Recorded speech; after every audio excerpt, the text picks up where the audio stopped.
এই তো মহারাজের প্রিয় গোপালও চলে এসেছে। তাহলে এবার সভা শুরু করা যাক মহারাজ। সে আপনি যাই বলুন না কেন মন্ত্রী মশাই, আজ আমার আপনার সাথে ঝগড়া করার কোনো ইচ্ছেই নেই। কেন গোপাল, কি হয়েছে তোমার? কি আর বলি মহারাজ, কৃষ্ণনগরের ভবিষ্যৎ দেখে আমি তো ভাষাই হারিয়ে ফেলেছি। বলো কি, কৃষ্ণনগরের ভবিষ্যৎ? তা শুনি শুনি, খুব ভালো কিছু নিশ্চয়ই। এতে আর শোনার কি আছে মহারাজ, অবশ্যই ভালো হবে। সে কথা তো আমি একবারও বলিনি মন্ত্রী মশাই। আহা গোপাল, ভনিতা না করে বলি ফেলো না দেখি, কি এমন দেখেছো কৃষ্ণনগরের ভবিষ্যৎ? তাহলে শুনুন, কৃষ্ণনগরের ভবিষ্যৎ ঘোর অন্ধকারে, মোটেই ভালো নয়। হ্যাঁ, বলো কি? কৃষ্ণনগরের ভবিষ্যৎ বলতে আমি ছোট ছোট ছেলে মেয়েদের কথাই বলছি।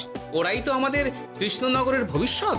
ঠিক কথা, কিন্তু তার সাথে অন্ধকারের কি সম্পর্ক? সম্পর্ক আছে মহারাজ। আজ সকালে রাজসভায় আসার পথে দেখি পাঠশালায় বাচ্চাদের পড়াশোনা বাদে সবই হচ্ছে। তা এরকম চলতে থাকলে কি করে রাজ্যের ভালো হবে বলুন দেখি? না হওয়ারই বা কি আছে শুনি? পড়াশোনার সাথে রাজ্যের ভালো খারাপের কি আছে? সত্যি মন্ত্রী হয়েও যে আপনি এসব কথা বলেন, ভাবলেও অবাক লাগে। গোপাল, মুখ সামলে কথা বলো। আপনিও তাহলে আগে বুঝুন, তারপর কথা বলুন। উফ, আবার শুরু হয়ে গেলে তোমরা। ক্ষমা করবেন মহারাজ, কিন্তু আমি তো কিছু শুরু করিনি। মন্ত্রী মশাই তো না বুঝে কথা বলছেন। আপনি বলুন মহারাজ, বাচ্চারাই তো সমাজের ভবিষ্যৎ। হ্যাঁ, ওরা এখন যা শিখবে সেটাই তো পরে কাজে লাগাবে। ঠিক ঠিক, শিক্ষার গুরুত্ব অনেক, তাকে এত অবহেলা করলে তো চলবে না। সেটাই তো মহারাজ, একে তো সকলে পাঠশালায় আসে না, তার উপর যে কয়জন আসে তাদের মধ্যেও কেউ খেলে বেড়ায়, কেউ ঘুরে বেড়ায়, এসব হয়। বুঝলাম, কিন্তু রাজপণ্ডিত কিছু বলে না। কি করে বলবেন মহারাজ, উনি তো নিজেই ঘুমে ঢুলতে থাকেন। কি? আমি কালই রাজপণ্ডিতের সাথে এই ব্যাপারে কথা বলবো। কিন্তু শুধু রাজপণ্ডিতের সাথে কথা বললেই হবে না মহারাজ, তার সাথে এমন কিছু করতে হবে যাতে ছেলেপুলেরা রোজ পাঠশালায় খুশি মনে এসে পড়াশোনা করে। তার জন্য কি করা যায় বলো তো? আর তোমার কাছে কি কোনো উপায় আছে? থাকলে তো আগেই বলে দিত, এত সময় ধরে অভিযোগ করে যেত নাকি? আচ্ছা, আপনার কাছে কি কোনো উপায় আছে মন্ত্রী মশাই? মানে এখন নেই, ভাবতে হবে। তাহলে একটু চুপ করে থাকুন। ছাড়ো না গোপাল, তুমি বলো। আমি বলছিলাম, ওই বাচ্চাদের পাঠশালার প্রতি আগ্রহ আনার জন্য যদি একবেলা ভাত, ডাল, দুধ, ডিম ইত্যাদি খাওয়ানো যায়, তাহলে সেটা কার্যকর হবে বলে মনে হয়। অসম্ভব, রাজ্যের কত খরচ বেড়ে যাবে জানো? তুমি থামো তো মন্ত্রী, সব সময় খালি উল্টো কথা বলা। আমি একদম একমত গোপালের সাথে। কৃষ্ণনগরের উন্নতির জন্য আমি সব করতে রাজি।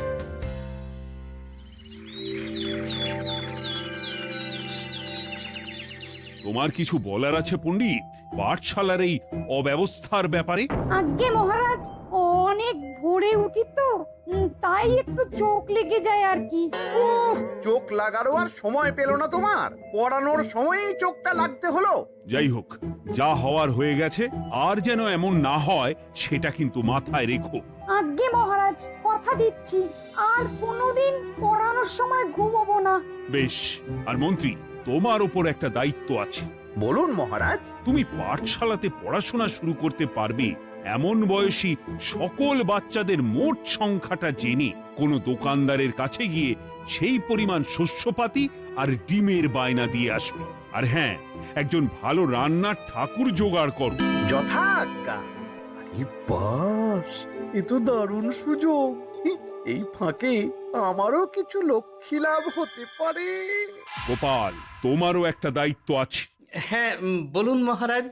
মন্ত্রী যে দোকানদারের কাছে সব জিনিসপত্র বায়না দেবে, সেখান থেকে জিনিসপত্রগুলো নিয়ে তুমি রোজ পাঠশালায় পৌঁছে দেবে, কারণ এসব ব্যাপারে মন্ত্রীর ওপর আমার ভরসা নেই। ঠিক আছে মহারাজ।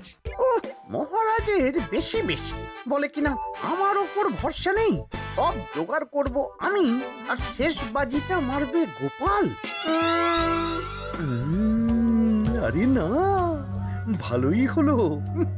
আমি যদি কিছু করিও তবু দোষ পড়বে গোপালেরই উপর। কি ব্যাপার, মন্ত্রী মশাই কিছু বললো না এটা শুনে? কি ভাবছে এত? ঠিকই বলেছেন মহারাজ। এসব কাজ গোপালই ভালো করতে পারবে। বাবা, ওভাবে কেন বলছো গোপাল? আমিও তো চাই কৃষ্ণনগরের ভালো হোক। বেশ, ভালো হলেই ভালো।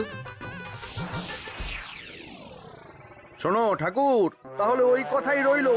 দেখো যেন কোনো ভুলচুক না হয়। ঠিকঠাক কাজ করলে ভালো বকশিস পাবে। কেমন? হ্যাঁ হুকুম, কোনো ভুল হবে না। পাথর ভেঙে এক বস্তা কাঁকর আমি তৈরি করেই এনেছি, আর অর্ধেক দুধে অর্ধেক জল মেশানো আর ডিম সরানো, এই তো সব হয়ে যাবে। হ্যাঁ, তবে দেখো গোপাল যেন এর টের না পায়। না না হুকুম, তু গোপাল কেন, কাক পক্ষীও টের পাবে না।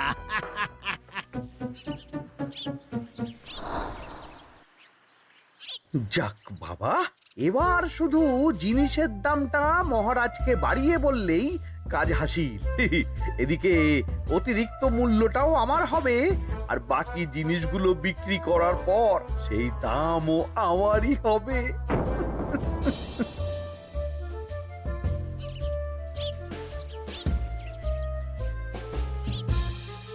কই রে, কোথায় যাচ্ছিস সব তোরা?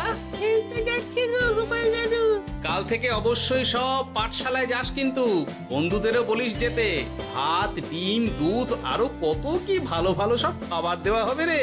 তাই ডিমও দেবে? হ্যাঁ রে, মহারাজ এই নতুন নিয়ম করেছেন। আমি নিজে গিয়ে জিনিসপত্র দিয়ে আসবো। কে মজা, আমি তো তাহলে রাত যাব পাঠশালা। বেশ দারুণ ব্যাপার হলো তো। এবার তো রোজ পাঠশালা যেতেই হবে। আচ্ছা বেশ, এবার চলি তাহলে।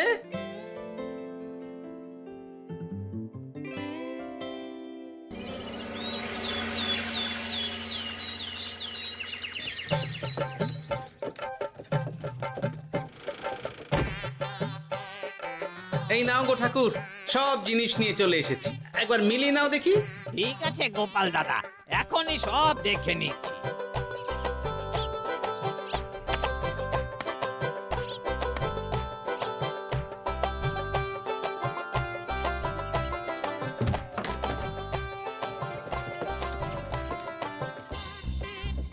যাক বাবা, গোপাল দাদা গেছে। এবার মন্ত্রী মশাইয়ের কথা মতো সব করলেই কেল্লা ফতে।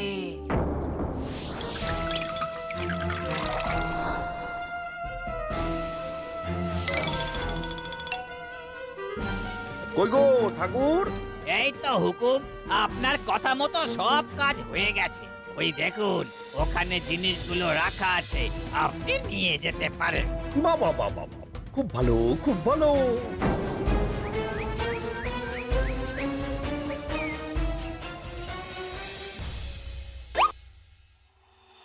ও কি, অর্ধেক ডিম দিলে যে?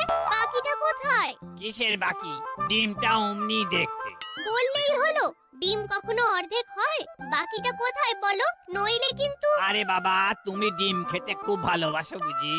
হ্যাঁ তো। তাহলে এটা জানো না যে অর্ধেক ডিমের দ্বিগুণ শক্তি হয়? সত্যি? হ্যাঁ, তা নয় তো কি মিথ্যে? ওই জন্যই তো আমি তোমাদের সকলকে অর্ধেক ডিম দিই। আরে বাস, এটা তো আমরা কেউই জানতাম না। ঠিক আছে, আমি আমার সকল বন্ধুকে এটা জানাবো। যাক বাবা, বিশ্বাস করলো তবে, নইলে আর একটু হলেই ধরা পড়ে যেতাম।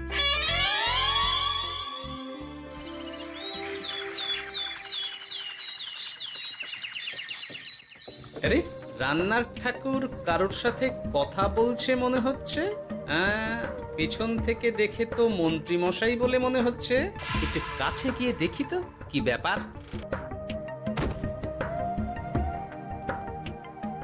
আরে গোপাল দাদা যে, তোমার কথাই ভাবছিলাম, আর দেখো তুমি চলে এলে। হুম, তুমি কি নিশ্চিত যে তুমি আমার কথাই ভাবছিলে? আমি তো তোমাকে কারোর একজনের সাথে কথা বলতে দেখলাম। আবার মন্ত্রী মশাইকে দেখে ফেলেনি তো? কথাটা বেফাঁস হয়ে যাওয়ার আগেই আমাকে কথা ঘোরাতে হবে। কি গো বলো, এত কি ভাবছো? না না, এতে ভাবার আর কি আছে? কেউ না, কেউ না কারোর সাথে কথা বলিনি। আমি তো একাই ছিলাম। তুমি বোধহয় ভুল দেখেছো। হ্যাঁ, ভুলই হবে। কি ব্যাপার, ঠাকুর এভাবে বলছে কেন? তাহলে কি সত্যি ভুল দেখলাম নাকি অন্য কোনো ব্যাপার আছে? না, পরে দেখতে হচ্ছে। ঠিক আছে, এই আমি যাই গো। হ্যাঁ, অনেক কাজ আছে। হুম, না না না, ঠাকুর যতই বলুক না কেন কেউ ছিল না সেখানে, তবু মনটা কেমন যেন খটকা লাগছে। যাই হোক, মনে হওয়া নিয়ে তো আর কিছু করা যাবে না। এখন যাই কাজে। তা মন্ত্রী, পাঠশালায় রোজ ভালো মানের আনাজপাতি যাচ্ছে তো? আগে হ্যাঁ মহারাজ, আমি তো ভালো মানেরই সব চাল ডালের বায়না দিয়েছি। কথা মতো তো সেগুলোই পাঠানোর কথা। তবে বাকিটা গোপাল জানে। মানে গোপাল জানে মানে ঠিক কি বলতে চাইছেন আপনি মন্ত্রীমশাই? না মানে জিনিসগুলো সব নিয়ে তো তুমিই যাও, তাই আর কি। সেটাও করতে হচ্ছে, কারণ মহারাজ আপনার উপর ভরসা করতে পারেন না। গোপাল, ঠিক আছে, আমি বুঝতে পেরেছি। মন্ত্রী, সপ্তাহে সপ্তাহে জিনিসের দাম মিটিয়ে দিচ্ছ তো? হ্যাঁ হ্যাঁ, আগের সপ্তাহের দাম মিটিয়ে দিয়েছি, কিন্তু পরেরটা বাকি। আর মহারাজ, বলছিলাম কি, পরের মাস থেকে জিনিসের দাম একটু বাড়তে পারে। কি হলো? মন্ত্রীমশাইয়ের এই ব্যাপারটা কেমন যেন লাগলো না, চোখে চোখে রাখতেই হবে।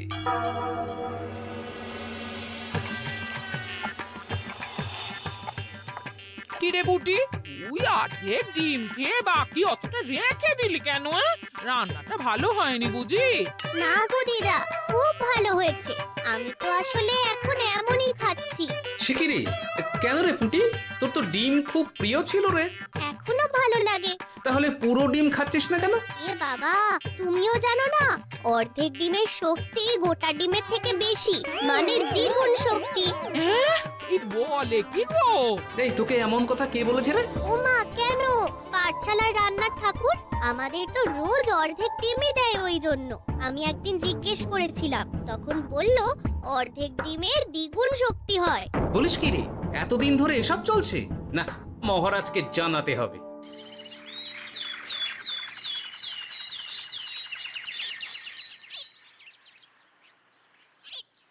আরে, গোপাল এত সকাল সকাল রাজবাড়ির দিকে যাচ্ছে কেন? গিয়ে আড়াল থেকে দেখি তো।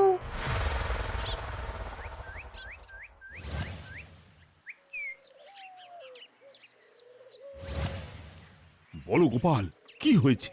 হঠাৎ কেন এভাবে একা দেখা করার কথা বললি? আসলে মহারাজ, আমি চাই না এই ব্যাপারটা মন্ত্রীমশাই জানুক, তাই একান্তে আপনার সাথে কথা বলতে চাই। কেন, কি হয়েছে? সব খুলে বলো। তাহলে শুনুন মহারাজ।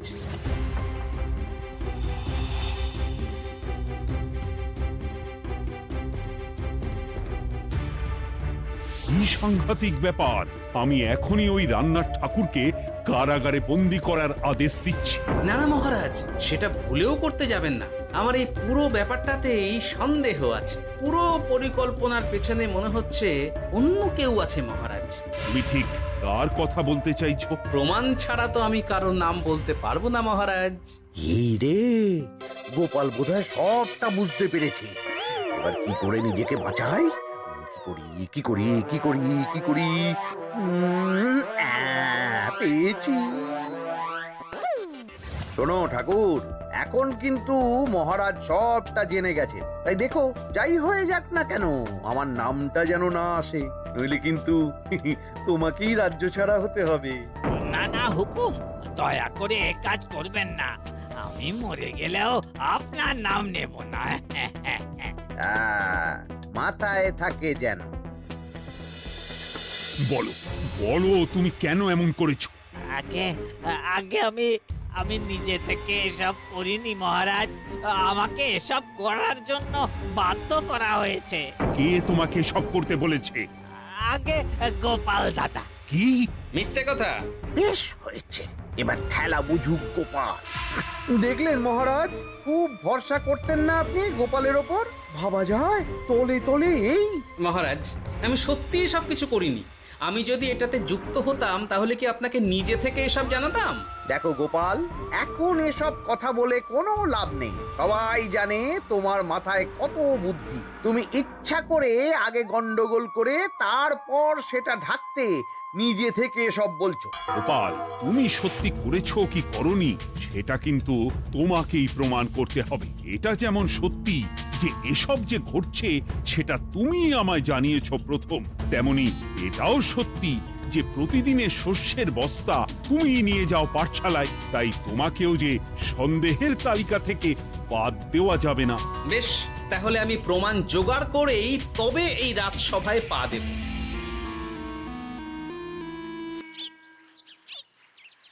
আজকের পরে আমি আরো নিশ্চিত যে এসবের পিছনে মন্ত্রীমশাই যুক্ত আছে। এবার শুধু ওনাকে হাতে নাতে ধরার ব্যবস্থা করতে হবে। ও কি দাদু, তুমি এই সময় বাড়ি ফিরছো? হ্যাঁ রে, তোর দাদুকে আর চোরের অপবাদ দিয়েছে, তাই প্রমাণ জোগাড় না করে আমি রাজসভায় যাব না। কি বললি? তোমাকে কে চোরের অপবাদ দিয়েছে? কে আবার? ওই মন্ত্রী। কিন্তু আমার সন্দেহ হচ্ছে যে আসল চোর ওই মন্ত্রী। বাস, তাহলে আর চিন্তা কি? আমরা আছি তো, মন্ত্রীর ওপর নজর রেখে তোমাকে সব খবর দিয়ে যাব। হ্যাঁ দাদু, আমারও অনেক রাগ হয়েছে। এতদিন মিথ্যে বলে আমাদের অর্ধেক ডিম খাইয়েছে। আমি এটা কিছুতেই মানতে পারছি না। এবার সত্যিটা সবার সামনে আসবেই।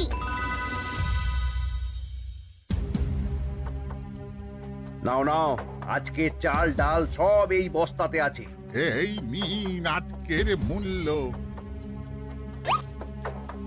দেখো, অর্থটা কিন্তু বড় কথা নয়। তোমার যে রোজ বিক্রি বাট্টা বেড়ে গেছে, আর তার জন্যই তোমার তো আমাকে মিষ্টি খাওয়ানো উচিত। একদম, আমি কালই আপনাকে মিষ্টি খাওয়াবো, একদম পাকা কথা। তাহলে আজ চলি, কাল দেখা হবে। দেখলি মন্ত্রী মশাই কি বদমাইশ। চল এখনই গিয়ে গোপাল দাদুকে সব বলি।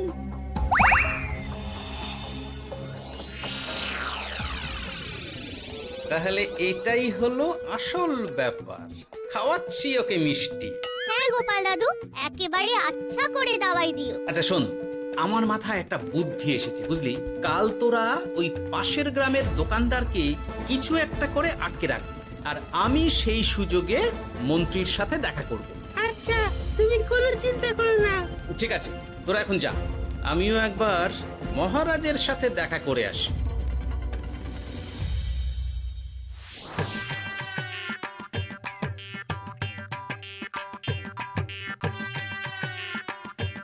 আসতে পারি মহারাজ?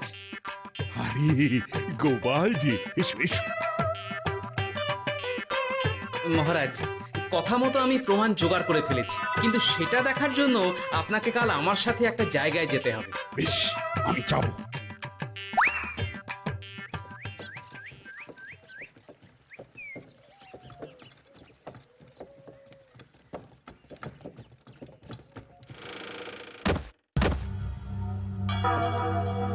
এই কি, তুমি কে? আগে আমি মালিকের খুব বিশ্বস্ত কর্মচারী। আজ সকালে মালিক একটা অন্য কাজে ব্যস্ত হয়ে পড়েছে, তাই আমাকে পাঠালো। কিন্তু কথা মতো আপনার জন্য মিষ্টি পাঠিয়েছে। এই তাই নাকি? দাও দাও দাও দাও, শুনেছি তোমাদের গ্রামের মিষ্টিও নাকি খুব ভালো। হ্যাঁ, ওই আর কি। নিন।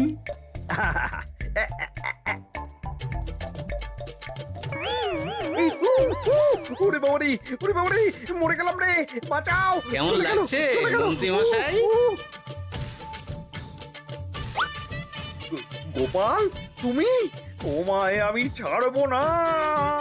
এই যে গোপাল দাদু, আসল দোকানদার। এই, আসল দোকানদার? এই রে, এবার কি হবে?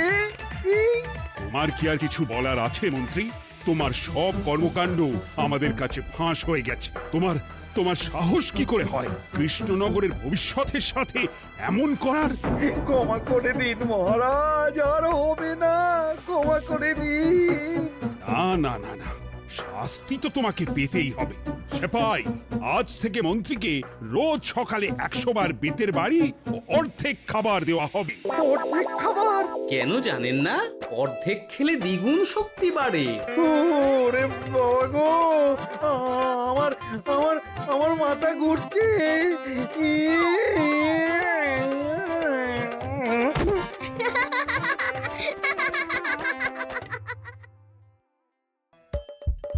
হাসির রাজা, জ্ঞানের রাজা, রসিক রাজা।